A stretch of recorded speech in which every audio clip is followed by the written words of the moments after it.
My name is Jessica Cox, and I'm the world's first armless pilot and the CEO of Jessica Cox Motivational Services. Please welcome Jessica Cox. Never give up. Be persistent. Walls are only there to stop the people who don't want it badly enough. My wish for each and every one of you is to have a burning desire, an endless persistence, and an unconquerable fearlessness. Hello everybody, welcome back or welcome to Tilly Talks Tech. I'm your host Tilly, and today we are in for a treat. Here on Tilly Talks Tech, we're all about pushing human potential, seeing what's possible in the world, be that through technology, adaptation, or whatever it is. Today's guest lives up to all of those things because she is the first licensed armless pilot. She flies planes with her feet. I can't even fathom that. I am so looking forward to hearing about how she does that, like the training process, the adaptation, and also her mindset. Because we all know that the secret to our potential lies in our brain. It's your mindset. Please give a very warm welcome to Jessica Cox. Hello Jess, welcome to Tilly Talks Tech. Thank you so much for making the time to be with me here today. How are you? Have you just come off like flying? Is that what you were doing this morning? I was supposed to, but yesterday I went flying, and what happened was if anything goes wrong with the airplane, you just don't take a risk. And we landed yesterday and noticed that the back windows were beginning to start to pop out. And I was like thankful for whoever this gentleman was who basically let us know that it was coming out because I don't want it to pop out in flight. So that means that the airplane is grounded. And though we were supposed to fly this morning, we sent in word to the shop that we need to get that looked at before we fly it again. Oh my goodness, that's crazy. Yeah, that's terrifying. You don't want anything like that happening when you're way up there. Has anything like that ever happened before? Oh, yeah, there's been occasions where like the fuel cap has flown off, or for example, like the cowling, which is essentially like the hood that covers the engine, it started to fold, and this is all happening during flight, and it's just really a scary thing that happens. You just come to land and you make sure you take care of it, but you don't, you want to mitigate as many issues up there in the sky as possible because it's not like a car where you can just pull over at the side of the road. Yeah, no, literally, like, let me just pull up in a cloud real quick. It doesn't really work like that. Jessica, you are an incredible lady. You've done so much. First of all, you're the world's first licensed armless pilot. And as a limb different girly myself, I appreciate that so much. And I find that so inspiring. You're also a Taekwondo black belt, I read, a certified scuba diver, an author, and global motivational speaker. I just want to know, like, what is your motto in life to go out and just do pretty much like anything that you're interested in? What comes your way? Well, that's the thing. I think it's just about staying open to possibility. And once you have that frame of mind, then that means that anything that strikes your fancy that comes crosses your path, you're like, well, I haven't done this. Maybe I should try this out. And if you have the, curiosity, which we all had as children, you just maintain that. And that way, when things kind of sound interesting, you just say, okay, let's do it. Let's figure this one out. For me, it's just that's my life because I feel like I was born in a world designed for arms and hands. And Mhm. when you're born that way, this is all you ever know. But naturally, you have to adapt to life in a different kind of way. And that adapting builds resilience, the adapting builds creativity and innovation, and just saying, not taking no for an answer. 100%. I couldn't agree more. I share that same sort of attitude. And actually, on the last podcast I just filmed, we were talking all about curiosity and how important that is, and how that really should be like your driving force through life because there's so much to discover and so much to do, right? And for Yes. somebody who doesn't know your story entirely, can you tell us exactly how it is that you came to be missing limbs? And yeah, just how was that for you growing up? So I was born without both my arms, and to this day, it's still a medical mystery. I know some people are born with limb differences for various reasons, but the doctors still don't know exactly what it was. And my mom had a very normal pregnancy. The sonograms came back normal, so she had no indication as to whether she should be concerned or not. And basically, she was expecting that I was going to be have 4 limbs like my brother who was born before me, and, to her surprise, I came out and the world was absolutely stunned. It was like a silence that came over the whole operating room during that normal C-section, And to this day, we don't know why. I've seen geneticists, I've seen people it's not genetically linked to anything, it's not something I could pass down if I were to have kids. This is just something that was a fluke thing that happened in development while in utero, and, I don't think dwelling on the exact reason for it gets us anywhere because it is what it is, and just move forward with it and make the most out of it, so 100%. And I mean, you've definitely not let it hold you back in any way of the word. And I feel like that's the most important thing, you know? You come out and nobody knows exactly what your life's going to look like, but, you live that life to the fullest. You figure it out along the way. I lost my hands to meningitis when I was 15 months. So Oh. that's what happened to me, but I don't really remember ever having hands. So to me it kind of feels like I was born like that in a way, but obviously I wasn't. And one of the first things that my family were looking into for me was prosthetics. I was wondering, was that something that you considered at all when you were younger, or your family sort of guided you towards? Yeah, actually, it was. And having the option, I feel blessed that I was given the option because so many children I meet from abroad are really like fantasizing about the possibility of prosthetics and Mm, being born in the United States and, a more being in a place where the opportunity of prosthetics came about as young as 3 years old. I mean, they were even talking about prosthetics around time of my birth. So it was really an option I had and one that I feel grateful I always was given the opportunity. The majority of the time I spent with body powered because electric meant heavier mm, prosthetics and that weight for someone who has no stumps at all on her shoulders meant the weight was going to be on my back. And I didn't sure. have any residual limb to offload that. That curiosity was eliminated once I figured it out and figured out that for me, they didn't work out, and that doesn't mean, everyone's different, so for me, I decided not to pursue them, but I had that trial period of 11 years of my life of trying them out. I had my manual one, and like at the time, I mean, obviously I have the stump, so it's a little bit easier, but still it was like this big harness that would go over like a 2-year-old little body, which, has no bodily coordination as it is.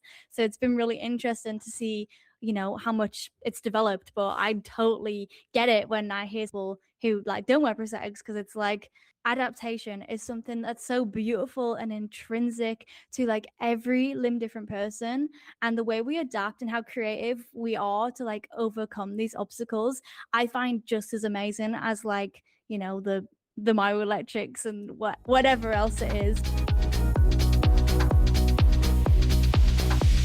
You are the first, licensed armless pilot. When did that idea first come into your mind? And just like the very concept of you maybe flying a plane. Well, actually, it was never a part of my consideration as a young person. I'd never really even never dawned on me. I didn't have any pilot family members. I didn't have any any like fascination with aviation, like watching planes go overhead. I didn't have that kind of like established love or passion. It was just something that crossed my path after college. And I always talk it to people in audiences and say, don't let fear stand in the way of an opportunity. And so my fear was flying, and this opportunity crossed my path right out of college. I just graduated with a degree in psychology and started my speaking career. And I was like, I need something to tell people that you can overcome your fear and to face your greatest fear head on, do it anyway. And that's what flying was for me, as my evidence to be on stage to show people that you can.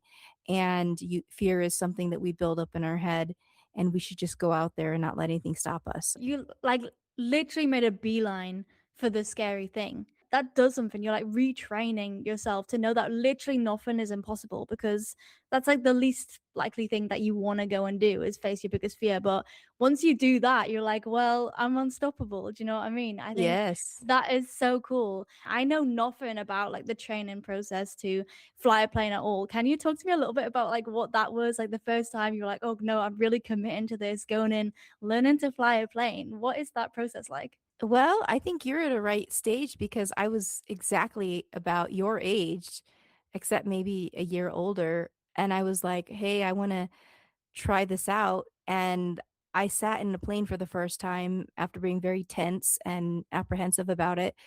But then the pilot in the plane, he said, "Why don't you feel what it's like to control this thing?" And what's different about planes that cars don't have is airplanes have dual control, so you can actually fly it from the right seat too. So I had controls on my right seat, and I took my foot out of my shoe and I grabbed a hold of the yoke and said, "Let me just see what this feels like." And once I felt what it was like, I was like, I think this is my next goal. I'm gonna just conquer this fear, and while no one has done this before with their feet, I'm gonna try and fly this plane. Of course, I didn't make the connection that no one had ever done this before. It was just like, I'm gonna just do it, and Mhm. however it is I do it, and for me, it translates to using my feet, and I said, "I'm gonna make this goal to become a pilot." That's so cool. Is it like literally just like did you just like check into just like normal flying lessons? Yeah, I just had to pursue who would be willing to teach me, what plane was gonna work out, and what were the steps, and so I had to just immerse myself in this aviation pilot community, and I became to become one of them, I had to go to air shows, go to airport events, show up where all the pilots hang out to ask questions, to have conversations, pretend like I was them, and once I was just totally immersed in the community, it made it a lot easier to find out about airplanes, instructors, and scholarships for the expensive training. It's not exactly cheap. Mhm. And so to pave that way for myself. What would you say is like the biggest challenge that you faced during that process? Was it physical? Was it mental? There were some logistical challenges because no one had flown a plane with their feet and figuring out what was the Mhm. safest way to do it. Yeah, those were difficult, but also that emotional frame of mind of I'm losing contact with the ground when I take off and I'm thousands of feet up. It's a little unsettling. I know some people love to fly and they're just born to fly, but it was unsettling for me at the beginning and I just had to get over that and become a competent pilot. And instructors prepare you for that. You go through a lot of checklists, you don't rely on your memory, and when you become responsible in that regard, then you safely maneuver this airplane. That's so crazy. Like to anybody else, you think like flying with, your feet because it's never been done before would be the hardest part. But like you were fully conquering your fears here to do that. And then also doing something that's never been done before. I was curious to know if there was like any adaptations that needed to happen. You were the first person to do it. Did they just throw you in the deep end and it was like, okay, let's figure it out? Or was it like, okay, we're gonna change this around, we're gonna make this a little bit simpler? There was a lot of different, things to figure out because these controls are geared up and made for hands, Mhm. and they're higher up, and our feet are, on the floor. Mm. So, for me, flexibility luckily was part of my life because I use my legs and feet all the time, so getting my feet up there was a thing. It wasn't as difficult as you may think about because I had that flexibility already set, and the dexterity was already in my toes, but there were some things we had to kinda, shake up a little and change how it was addressed, for example, like landing and, all these different things that had to be considered, and also my fatigue level because my legs are up high, it's like, doing, like, abdominal exercises with your Oh feet my up, and goodness, yeah. kind of fatiguing and exhausting, so I had to figure out what my energy level was and when I needed to say, "Hey, enough flying for the day, and let's call it a day." Really being in tune to myself and knowing my own what we as pilots call our own limitations, and those limitations are okay just to understand our body and how we can be the best version of ourselves behind the controls because you never know what's gonna happen up there. When it comes to like the steering and like pressing the buttons, you have all that dexterity like in your toes where like you could just do all that. I know, it's really hard for people to really get that until they sit down next to me and they're like, "Oh." They actually forget that I don't have arms because some people, like, Right? even my husband at one point, he's like, There was a picture I saw of you and didn't even dawn on me that it wasn't your actual hand that was doing what it was doing. It wasn't that it wasn't your hand. It felt like it was your hand because I just made this connection, and so when people see me, it's one thing versus hear about it. Because when they hear about it, they're like they make a connection with their own abilities with their feet and toes and Mhm. what they've seen in their life. But once you see me, which maybe will be a first for some who haven't seen foot users, you start to kinda get it and be like, "Oh, I forgot that was your foot. I thought that was a hand." Yeah. Is there anything that you like still struggle with? Is there anything that like It's still a nightmare? I mean, I gotta be honest, I have some things like, for example, my hair is down right now, but if I were to wanna tie it in a ponytail, my husband's Girl, learned how to tie a ponytail. mine too. My boyfriend Yeah? did Oh, yesterday. wow, we have that in common. That's No, cool. literally, like, and as a woman, it's the bane of your life not to be able to Yep. just like put that hair Mhm, up. mhm, So you get so it. annoying. I do. I fully get it, and I'm exactly the same. I would love to figure out how to do it myself as well. If you ever find out, you gotta let a girl know so that You I can too. put my own hair up as well. I would actually love that. You make a really good point of like adapting your environment rather than adapting slash augmenting yourself. Do you know what I mean? And I feel like that's something that's really cool. Is that something that you want like more companies and businesses to like latch onto in the sense that they should prioritize their accessibility rather than expecting the individual to kind of bend over backwards, pay for all this assistive tech? Like the world should be accessible as it is, no? Yeah, exactly, and this whole idea of universal design making the world, without question, accessible to all abilities. Because, I mean, I just take, for example, some of the ADA things, the American with Disabilities Act, for example, some of the things for wheelchair users that are made accessible in a hotel room, benefit me as someone who uses my feet because everything is lower down, right? And for someone in a wheelchair. And at the same time, everything's lower for me, so I can grab a hold of the blow dryer, or if I need to get hold of the iron or the ironing board, it's all low. And so I benefit from that, which is actually something was designed for someone in a wheelchair. So it's really important to keep that in mind to engineer a world that is open to everyone as opposed to the need for everyone to feel like they have to work so much harder. And I also talk to companies about the frame of mind that they should be in when not only designing things, but also in the workplace and that whole what I call thinking outside the shoe. And essentially, it's really about thinking bigger, thinking outside of the drawing outside of the lines, and that whole belief that things can be done in a different way, but we have to put ourselves into that frame of mind when doing anything. Do you think that technology that we have right now, do you think that is closing the gap fast enough? Yes, it's amazing how technology has just stepped in the last. I mean, you're so much younger than me, but, like, I saw this transition of literally getting the very first version of software for voice to text, and it literally taking, like, a week or 2 weeks for it to memorize my voice so that it wouldn't cause all these typos when I spoke into the mic, and now it's just like it takes seconds, and I mean, it doesn't even take that long. You just automatically do voice to text. You can text on a phone, voice to text. I mean, I do all my documents on pages on my Mac with voice. It just cuts out the time that was I used to, I mean, I literally in middle school had a typewriter and typing one key at a time with my toes was not exactly easy. Yeah, like it's so good that we're finally getting to the point where I feel like a lot of people are a lot more open to that conversation about what we could do to like adapt things and make things easier. And I think it just goes to show that it's like if you zone in and like prioritize accessibility and like helping these minorities, like we could have done this a long time ago. It just feels like the wider market is sort of Mhm. finally deciding, oh wait, no, this tech can really help us as well. Oh, one of the things that I really love, and because I use my feet so much, I cannot stand having a dirty floor. Like, having, like, Mm. particles on the floor, I will feel. And I don't know if it's because my toes are maybe more sensitive, but in reality, in some ways, they're tougher because I go barefoot so often in so many places and in the yard sometimes and things like that. So they're tougher, but at the same time, I don't like having crumbs and things on the floor. So one of the things I do now have is a voice activated Roomba vacuum cleaner. So I Oh. literally every day will turn on this vacuum cleaner at a certain time of day, and it's just so cathartic to be able to watch it clean and to know that it picks all the crumbs up off the floor. Because I have a fur baby, Chewy, and he's a golden Oh. Labradoodle dog who's 74 pounds, and he can't help but track in some dirt sometimes.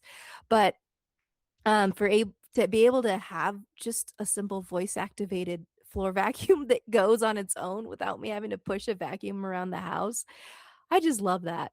It's the small things sometimes. Yeah, 100%. I think anything voice activated is super cool. Like, if we could have like a ponytail machine where we're like, okay, put my hair in a ponytail and just goes, yes, sir, and puts our hair in a ponytail, like it would be a happy world. It would. I'm with you on that because I don't wanna be necessarily like many people, maybe they feel no other option is out there but to have short hair. I like having long hair because we can Yeah. do things to it if we wanna go out to a formal event or go out with friends, just have the options of versatility with our hair, and if you have short hair, there's only so much you can do. So it's like, Yeah. I like having long hair, but it comes with the need for help with Mhm. getting my hair back, especially when it's hot. Yeah. Like, I mean, we're both girls. We like our long hair, and you shouldn't have to sacrifice that. Do you know what I Mhm. mean?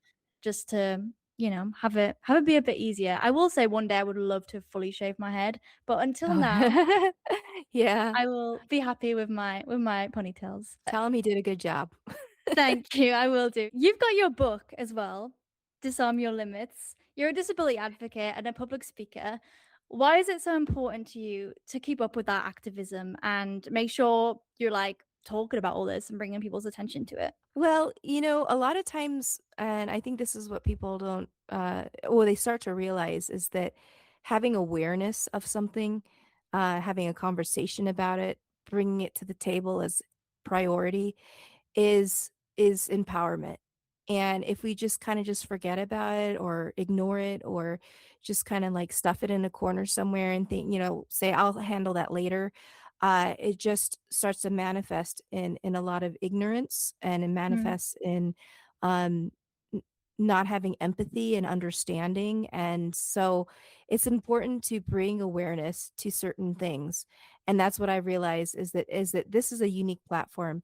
Being a speaker, commanding an audience and their attention, that's the big part, is their attention, because a woman walking on stage without both her arms is very different than maybe the standard speaker who would go up there in a suit or something. Um, that is a beautiful gift, and it's an opportunity to bring up some very important things. It's an opportunity for people to really reconsider what they thought was impossible. Yes, but at the same time, it's an opportunity to advocate and to speak up for all those who feel suppressed or feel like they've been ignored, and it's an opportunity to bring that awareness, which is a beautiful thing, because giving voice to the voiceless is so very special, and it's a gift that I will continue to do as long as I can, and it'll be part of my work, and advocacy. Yeah, that's so good. And you're so right. Like, it does grab the attention, like, whether you like it or not, and why not use it in, like, such a positive way like that? Like, it's a blessing, and I think that's a really refreshing mindset because I know a lot of people who are limb different growing up will probably, like, cover it up or something, whatever they can do to, like, not be the center of attention, but in moments like that when you're really trying to make a difference, that is exactly what you want. So you lean into that and share what is so important to share. And I hope you don't mind me sharing this, but like the way that you sign off on your emails, toes on the keyboard and stuff like that, I find that so iconic. Like the first time you emailed me back, I was like, oh my goodness, we're gonna be friends. She just signed off toes on the keyboard. Well, if you have it, might as well use it, right? And, Yeah. I mean, I first started my website back in the day was, like, right-footed, and I just happened to be right foot dominant. And I was like, "Well, let's just put it out there, rightfooted.com." And that was the start to it, and people loved it because everyone's so used to hearing right-handed or right side dominant, and they never heard right-footed. But, I mean, some maybe athletes or soccer players would, but it's just like it was such a special thing to set me apart and to be real. I'm dying to know. You've done so much, like I said. What is next for you? What are you up to now? What is your like personal little mission at the minute? Well, right now we are doing amazing things in the world of aviation. We are building a first ever of its kind airplane that is going to be modified because I've been flying for so many years in a standard airplane, but now we want to modify something so that I can fly for longer periods, as well as continue the mission and the vision of getting the word out that disability does not mean inability. So we are really working hard on building a four-seater airplane. It's been 5 years in the process. And now we're going to take to the skies, if all goes well, in July, which is incredible. Oh my And goodness. we'll have to fly out and visit you, Tilly, sometime. And then you go up like you asked you wanted to. So Yes. Oh my God, I would die. And we'll definitely, maybe we could do it in person. I was gonna say we should get you back on the podcast in July to see how it all went, but like, yeah, you can just touch down in Bristol. We'll get you on. You can take me off to Arizona, whatever. Yep. We're coming to the end now. Thank you so much. This has been a joy. And I have a couple of quick fire questions, if that's all right with you. Sure. So the first one is, what do you think the world could be doing differently to expand human potential? Be open and more creative. I love that. What advice would you give to someone who thinks they can't do something and they feel like they're kind of trapped in a box because of that? Okay, eliminate the can't part of that and change it from impossible to I'm possible. Hence why we're using that term for the airplane, calling it the I'm possible airplane. Yeah, love that. Just a total reframe. You are like the perfect example of somebody who just goes out and does everything anyways, which I love. I think it's so iconic. Yeah, you got to teach me how to fly a plane, dude. I'm dying to get up there and like fly around with you. I love that. You're excited about that opportunity, and I want to see how we can facilitate at least a discovery flight first so you can see. It would be so cool, like even just to be in like the cockpit, I'd be geeking out. Oh, Great. Jessica, it's been so nice talking to you. Thank you so much. And for anybody who wants to follow your journey or this next mission that you're on, where can we find you on social media? You can find me on Instagram at rightfooted, and you can find me on Facebook at just Jessica Cox, and also follow the progress of the Impossible Airplane. And that has a separate handle as well. So you can check that out or just go to theimpossibleairplane.com. 100%. And everybody better do that. Like I'm going to be refreshing that every single day. Thank you so much, Jessica. I had so much fun with you. And yeah, I'll see you next time, I guess. Yes, thanks for what you're doing. Keep it up. What an incredible lady. Guys, I gotta fly a plane. Like, oh, this is what I mean about the people who are just like literally paving the way. Like proving people wrong and doing it anyways and starting their own like initiative to like show people that they can do it. Like adapting a whole plane. That's their next mission. Definitely do check out Jessica Cox. Definitely do check out the I'm Possible plane. Who knows? When you look up at the sky and you see a plane, it could be me or Jess driving. I probably need to go through like years of qualifying for this, but it's a dream, okay? It's a dream. Thank you so much for listening to this episode of Tilly Talks Tech. I really hope you did enjoy it. If you did, make sure to like, comment, and subscribe. Share it with your friend. Give us a rating, whatever you like. Preferably 5 stars, though, I will say. Do let me know who else we need to get on the podcast. Anyone else who's pushing human potential, the limitations, which we quite frankly do not have, actually. Or just anything you want to hear more about. You want me to deep dive on.